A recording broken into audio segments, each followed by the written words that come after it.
Morning, mathematicians. We are streaming from the office again. And we got some work to do this morning. We're going to continue our example from last time about the dual group. Well, I also need to correct some mistakes. Part of it's on my end in terms of terminology, because I heard the word dual group and I thought one thing. But actually... And we got some work to do. I'll explain it in a second. Oh yeah, I always forget. Gotta give my own thing a like. little tiny boost in the algo there. Good morning, Edit Smith. Good morning, Edit Smith. Reigning champion of First in Chat.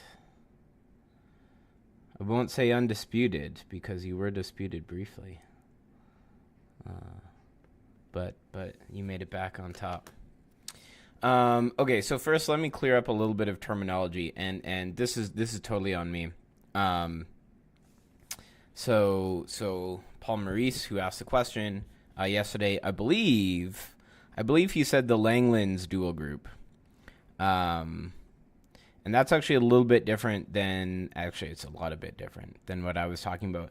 But my brain just focused on the term dual group, because normally I just call the Langlands dual group the L group. But of course the L group is short for the Langlands dual group. So my brain just like skimmed over the word Langlands and saw the word dual. Yeah, the L group is more complicated. So I think if we're talking about like the adelic points of an algebraic group, we still don't know what the L group is, what it should be. We believe there should be an L group, but and some properties of it. In fact, I think some of the work of Arthur does stuff like it says, okay, well, here are some things that the L group would have to satisfy, and if we suppose such a thing exists, then here's some stuff that would happen. But we do know what it is in the local case, or at least I think even in general over fields.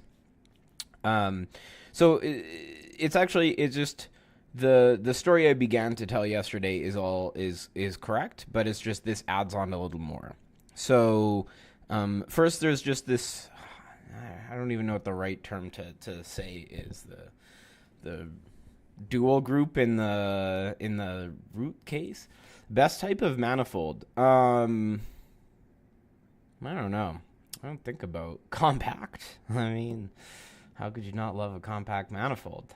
What is the manifolds I worked with in my thesis, obviously, my master's thesis. Well, and I guess, the manifolds I work with now are kind of boring, but there's certain subsets that have interesting closures. I don't really know anything about Collar manifolds. You're exactly right, Arad. Yeah, it's got to be K-theory. Is that true, though? I don't know. What is my favorite cohomology theory? Yeah. Let me say... For manifolds, though, I mean, what is Collar means that you have like you're like a Riemannian manifold, and you have a symplectic structure on it, and they're compatible in some way. So that just seems like pretty OP to me. Yeah. What are? I mean, also manifolds. Like if you have a complex algebraic variety, and it's also a manifold. So manifolds, complex manifolds that come from algebraic varieties. I mean, it's pretty dope, right? What about favorite cohomology theory? Is it really K-theory? I don't know that much about it. I feel like I don't know. There's so many cohomology theories out there that have all these magical properties. There's like prismatic cohomology and crystalline cohomology. I know nothing about these things. But they're fancy, interesting things. Yours has got to be either Calabi-Yau or Stein or a compact hypercollar. Yeah, I've never studied any of those in depth. Of course, I remember reading about Calabi-Yau like when I was a teenager, like reading, pop string theory books, but I've never like sat down to study them mathematically. So maybe I should.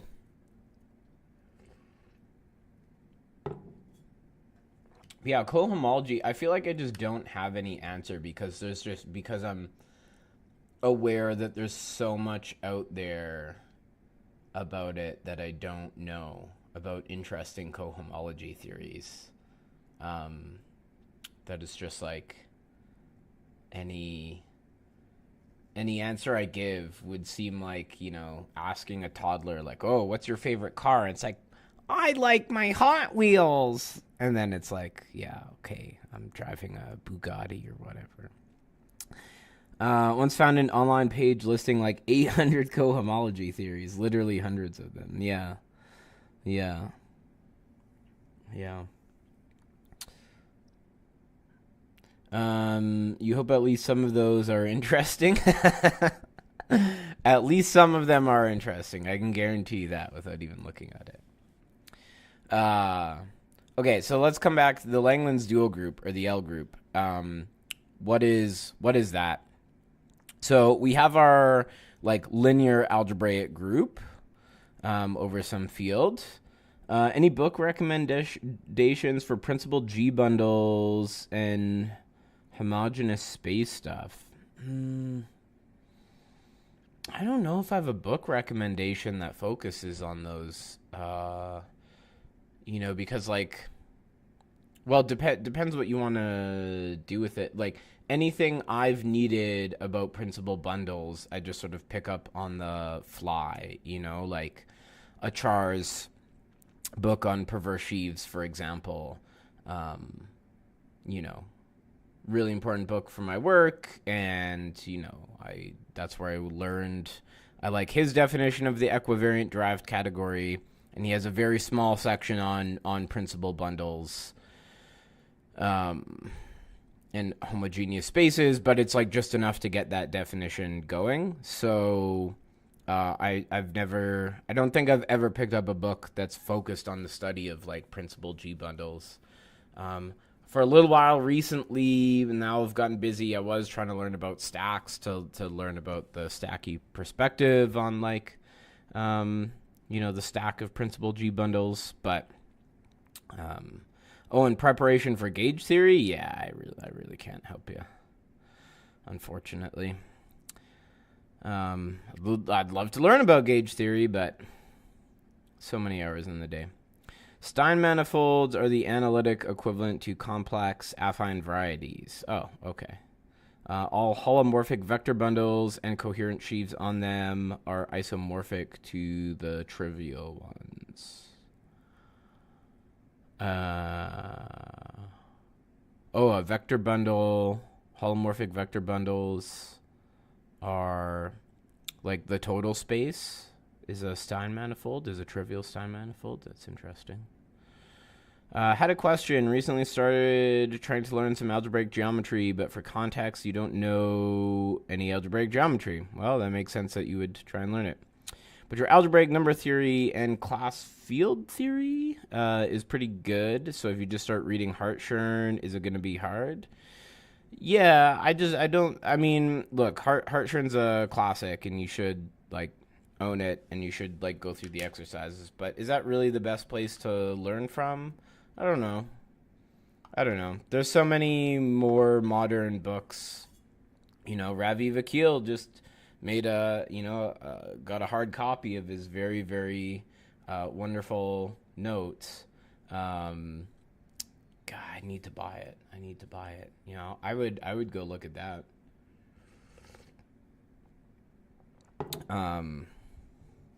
Yeah. I mean, whatever. You'll probably be fine if you just start reading Hartshorne, but I don't know. Also, there's these notes of Andreas Gaffman that are pretty nice. He's got two separate set of notes, and they're both slightly different approaches.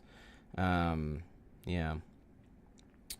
Pretty sure you have the maturity but you've done zero algebraic geometry so far. Any advice?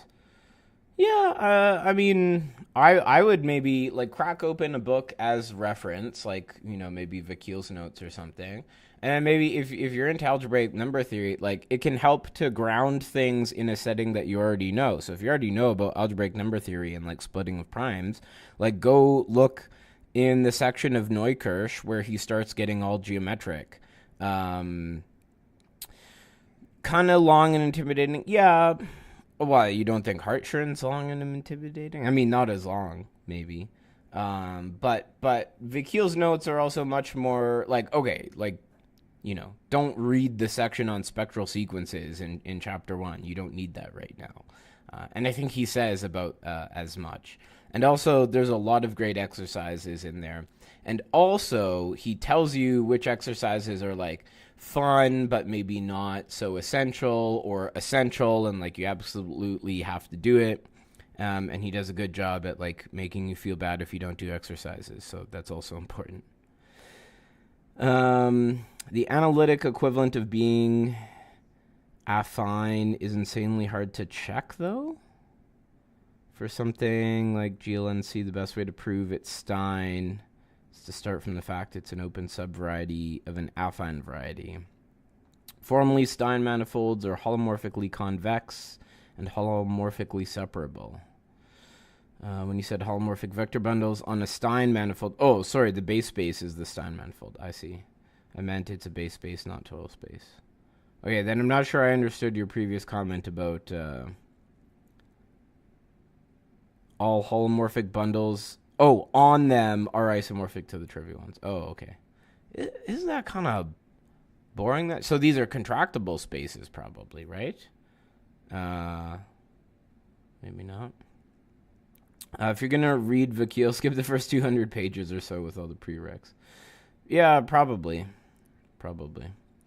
Holomorphically convex means holomorphically convex hull of every compact subset is compact.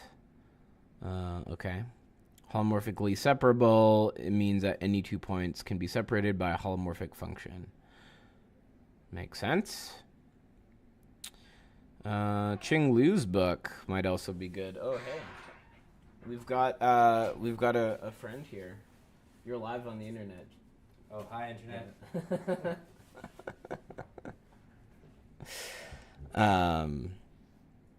Yeah, I've been meaning to have guests on, so maybe someday our friend who just walked in will join me for coffee live on I'd stream. love to. I love the live stream. Yeah, cool. Well, maybe we'll set that up at some point. Yeah.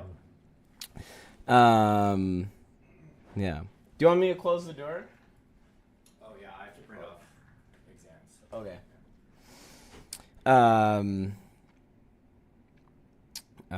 Yeah. Oh, I've heard good things about that book. I haven't looked at it on my own. That's our future mystery guest. That's who that was. Future mystery guest. Got to stay tuned to find out. Consider it a teaser trailer.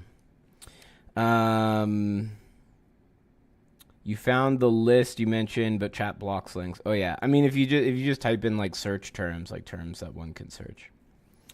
No, not at all. Not all Stein manifolds are contractible. That's why HVBs. What's an HVB? Being trivial is a cool result. Every vector bundle is trivial, but every HVB is. Oh, holomorphic vector bundle. I see.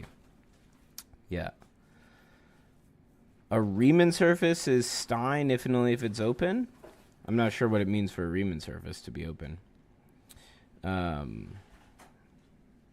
Yeah. Okay, so the L group. How do we define the L group? Well, so I guess normally in my case, maybe I'll just stick to a p-adic field because the story is maybe like different in different cases. So let's say we've got G. It can be a finite extension of QP. So let's take it to be a finite extension of QP. So we do play the game that we did last time. You know, from this we get our root system, call it psi, and then we take the dual root system. Andreas Holstrom cohomology theory database. Okay, let me search that up. Actually, okay, I'll just finish this one thought. Take the dual root system, and then by that theorem I mentioned before, there should be up to isomorphism a unique group G hat over the complex numbers, which has psi dual as its root system.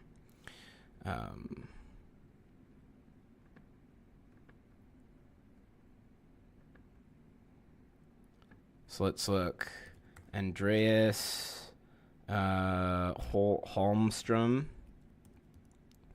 cohomology theory database. Oh, there's an NLab entry. Oh, and it just links to his thing.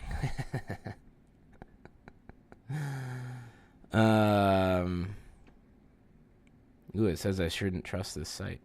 Welcome to the cohomology theory database. It is mainly used for personal notes and reference, but maybe one day in the distant future it could be useful. All pages, yeah, let's go. Wow. One motives. Yeah, absolute cohomology. What was that? F1. F1 business. Algebraic Morava theory. I like the name of that. Arithmetic child groups. Technically, my master's research connected to that in ways I don't understand. Actually, I understand the very basic ideas, but I really don't understand arithmetic child groups. Have I seen the NLab article on carrying? You mean how you can realize it in terms of cocycles? There's like a cohomology interpretation of like addition base 10.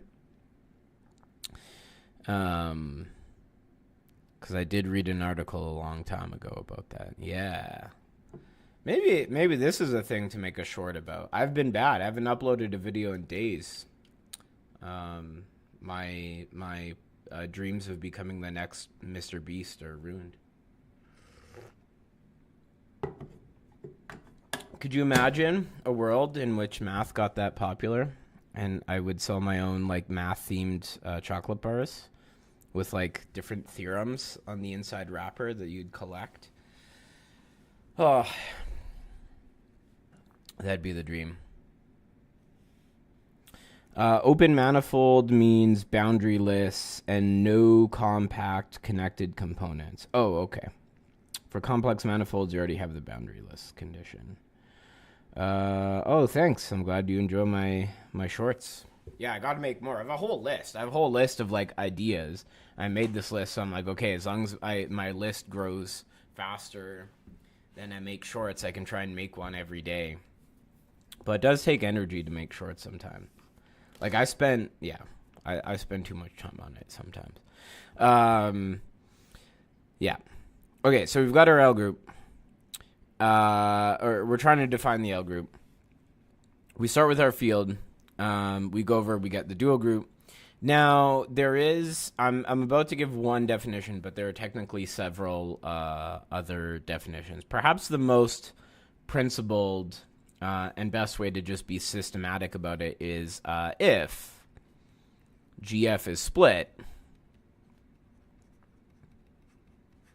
then the L group, the Langland's dual group, will just be defined to be G hat cross the Galois group of the algebraic closure.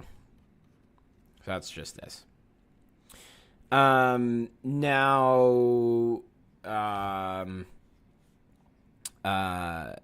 If G is instead just quasi-split, well, now life will get a little more complicated, and LG is going to be defined to be a semi-direct product over this Galois group.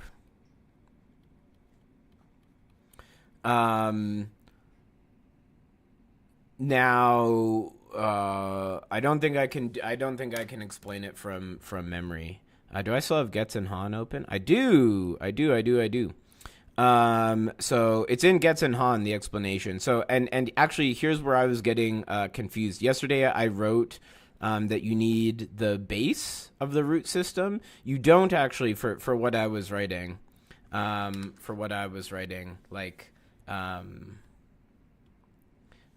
Yesterday I wrote that you needed like X and the base here. But you don't. This is actually the whole root system you put here. I was getting confused because you also need the you do need the base root system when you're talking about this version of the story. So basically, the idea is, I guess the TLDR is that you get. How do you get a semi-direct product here? The point is that this is all a root system. Like on this group, it was built out of the dual root system, right? So if this is our root system, it was built out of the dual root system. But the dual root system came from the original root system over F. And so you get an action of the Galois group on that root system. And then that lifts to that gives you an action of the Galois group on this root system, goes this way, and then having it on this root system gives you an action of the Galois group on here. But okay, it's kind of like fancy and complicated. Maybe we should work out an example. But in the case that G is quasi-split, if I'm understanding correctly, I believe that means that we can take a finite extension for which the E points of our group are split. And in that case, if you take that, then there's a possible different definition of the L group. So how can you have conflicting definitions? Well, it's because things we want to do with Langland's parameters, which come up next, you can tell an equivalent story in all of these cases. So in that case, you can just take it to be the product by the Galois group over this extension field. So that's maybe less of a crazy thing because this Galois group is going to be massive otherwise. Yes, sorry. You're absolutely right. What I'm calling root system, technically, we want root data. This is root data. This quadruple is root data, and it's important, that we have both and that we have the pairing. Absolutely. Algebraic tori correspond to lattices with Galois action. Seems like an extension of that. I believe so. Yeah, I believe so. That sounds right, anyways. I will say there's one other option in play. So sometimes people will also take, you can also take the Galois group to be a semi-direct product with the V group. So that's also a possibility. That also comes up in the literature, say.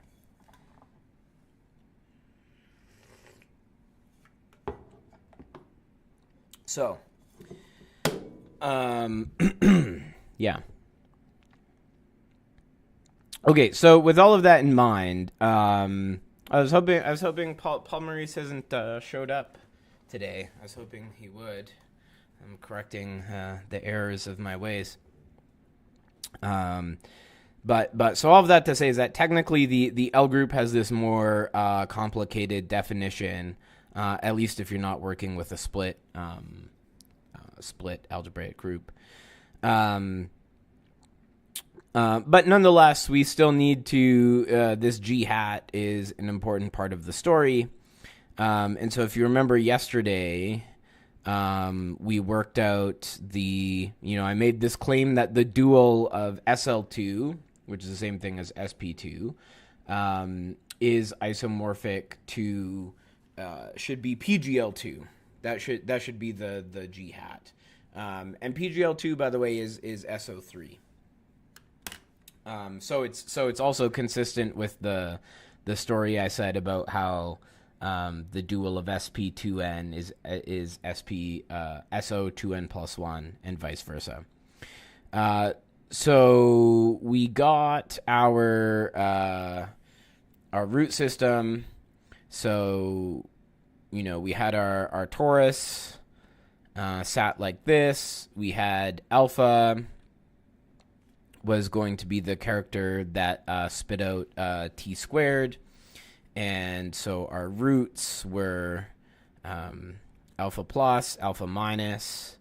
Our characters, our character, well, technically to get a root system, well, okay, we need a root data, but a root data consists of like a root system and its dual. And we also technically, like, if you go look at the definition of roots, like, it's defined in terms of like Euclidean space. So realizing like this is a Z module, and so you have to tensor up over Z to get something over R. But okay, whatever. We had XT. XT was just a copy of Z, right? It's exactly given by those characters that send. I'll just write it like this as a diagonal matrix that send t to this integer.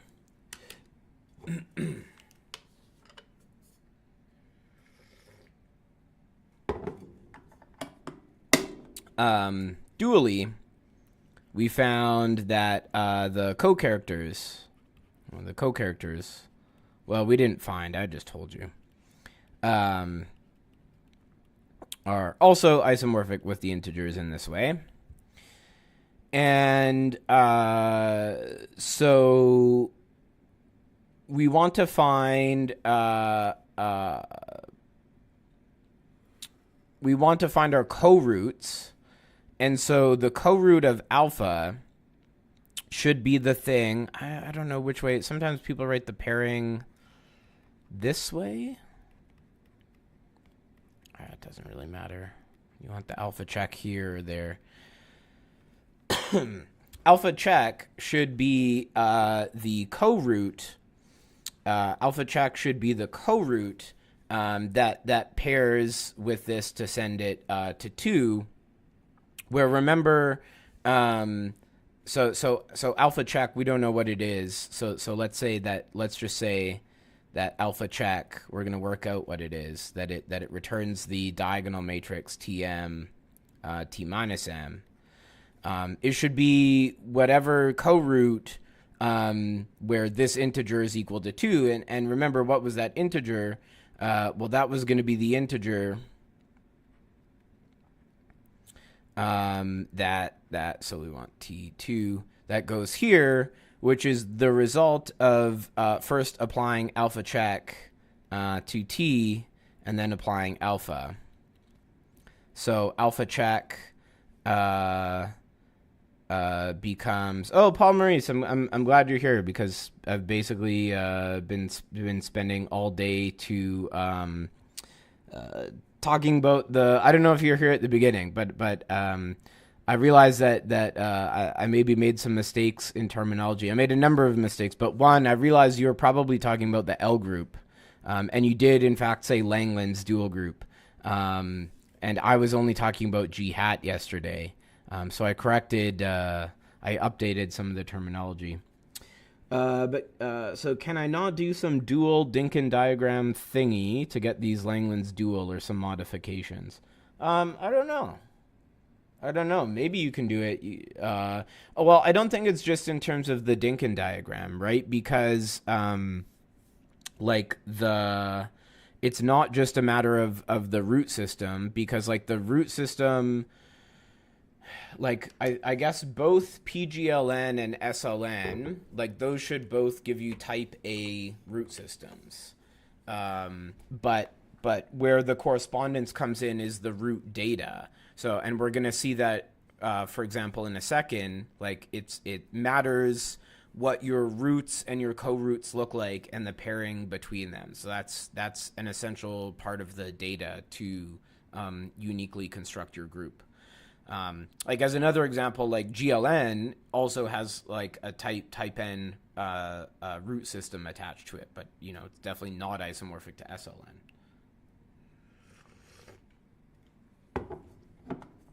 So you really do need the full root data, which is this quadruple, and the pairing.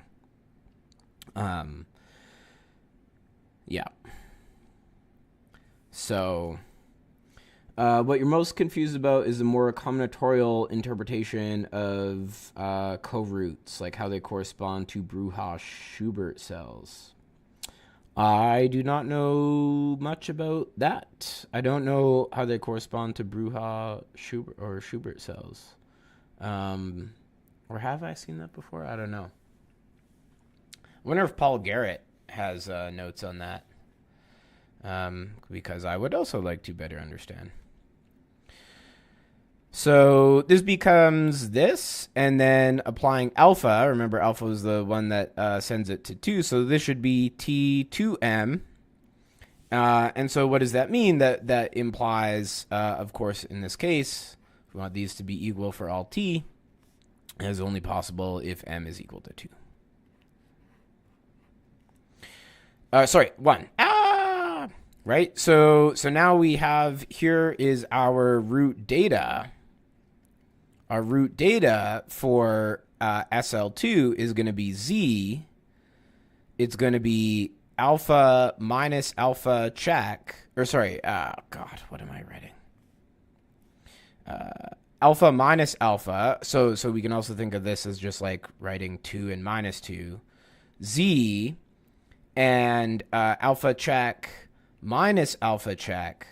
And this will be 1 and minus 1. In other words, to be a little glib with notation, right?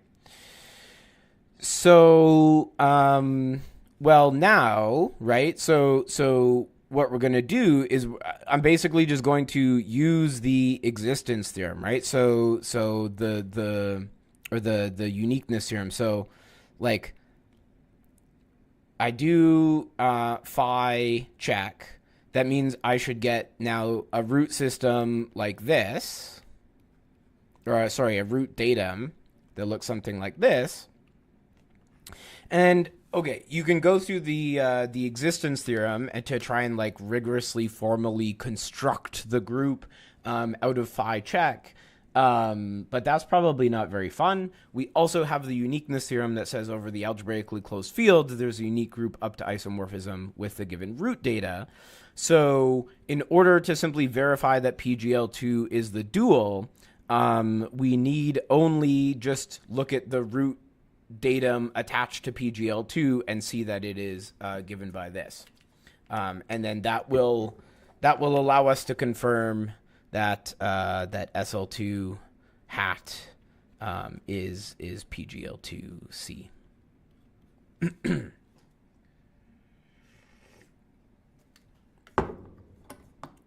So I guess let's do that.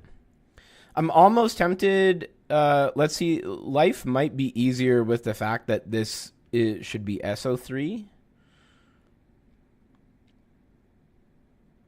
But let's do it directly at PGL. I don't work with PGL a lot. Let's try and do it directly with PGL.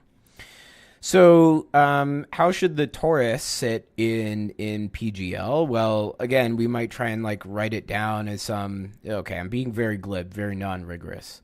But we could try to write the torus down as like diagonal matrices. But remember, this is like mod center. So this should correspond to the same element as, say, ST inverse 1. So I mean, basically, we can just view the torus, you know, as unique representatives. As unique representatives, we can view this as the torus, right? So what our characters then should look something. Our characters, should well, we see we get a copy of Z again, right? Because it should look something like SO1 going to S to the power of some integer, right? Now, what are the roots?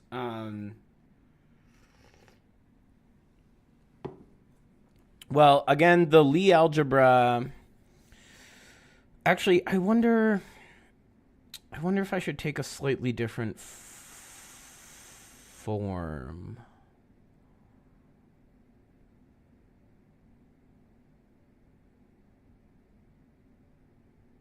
I'm just trying to think. The Lie algebra. Hello, tenacity. The Lie algebra, it should be the same as the Lie algebra for SL2.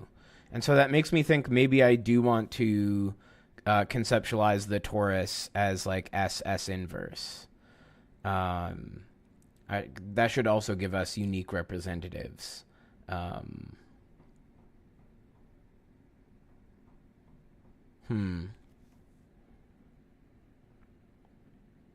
Yeah, and then I guess, yeah, PGL is weird, right? PGL is weird because we're taking these equivalence classes of elements in GLN, because then, like, what is the adjoint map on the Lie algebra? Are we really just conjugating by matrices? Is that still well defined? I guess it's still well defined. Let's take a look, I guess. So, like, if we were to conjugate here, let's just what am I doing? Yeah, see, this is why I was like, maybe we should just work with SO3, because it's not as weird.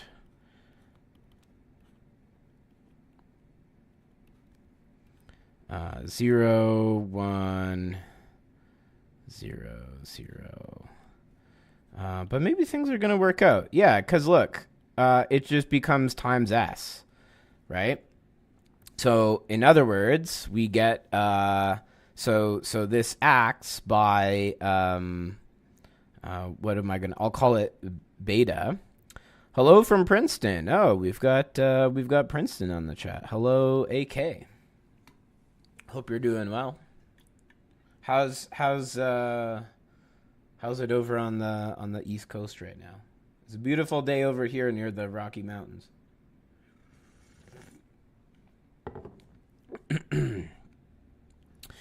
So,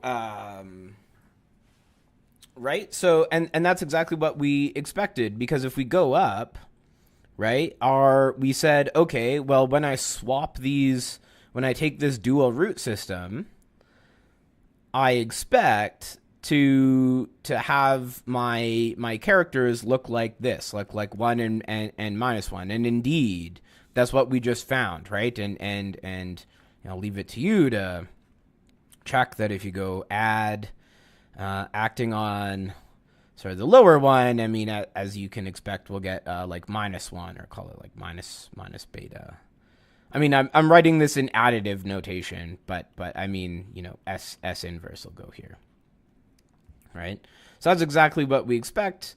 And then same thing if you want to do, to verify what beta check does. We want to get out, say, S2. This should be S beta check beta. Which should be the result of applying beta check to S and then beta. So we don't know what beta check is. We're trying to figure out what it should be. So, it's going to take S. It'll send it to this matrix where S is to some power M. And then, of course, beta is the character that will spit out M. And sure enough, we find that M has to be equal to 2. And lo and behold, so that's exactly what we expect. So yay! After an entire day, we've now verified that the yes, in fact, the dual root system of SL, the dual root data. I keep messing that up. The dual root datum of SL2 is in fact PGL2. So fantastic. That's the first step to building the Langlands, the L group. We've just built the G hat group. That's all we've done. Now we're it's going to take more work to do the other stuff. So I think that's where we might leave it for today. Seems like a good stopping point.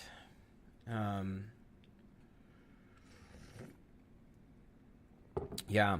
So now you know how to construct the G hat group. I don't know what to call it. The root dual group. What's its official name? I don't know. The G hat group. Sure. If that's what makes you happy. Okay. Time to go prove things. Time for me to go prove things. Time for you to go prove things. Get it done. Let me know tomorrow. Be here in office hours. Tell me what you proved. Ask me some questions.